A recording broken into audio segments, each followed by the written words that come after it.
पुढच्याला ठेच, मागचा शहाणाशी एक म्हण आहे बघा मराठी. सगळा अनुभव मलाच यायला पाहिजे, संसार मीच करून बघायला पाहिजे, जरासं अध्यात्म करून बघायला पाहिजे, सगळं करून बघायला पाहिजे म्हणून आपणच जर करत बसलो तर तोपर्यंत आपण पुन्हा म्हातार होणार आहे आणि पुन्हा तेच अनुभव येणार आहेत आणि त्या अनुभवानंतर परत चान्स नाहीये सुधारण्याचा. नाही होऊ शकत आपल्या हातनं तपश्चर्या. मनापासून शरणागती येणं ही खूप अवघड गोष्ट आहे.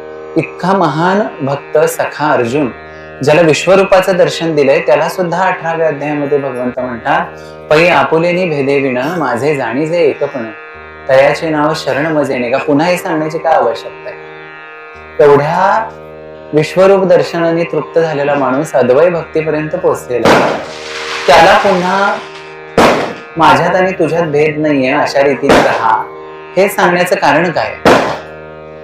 त्याचं कारण हेच की आपलं जे अंतःकरण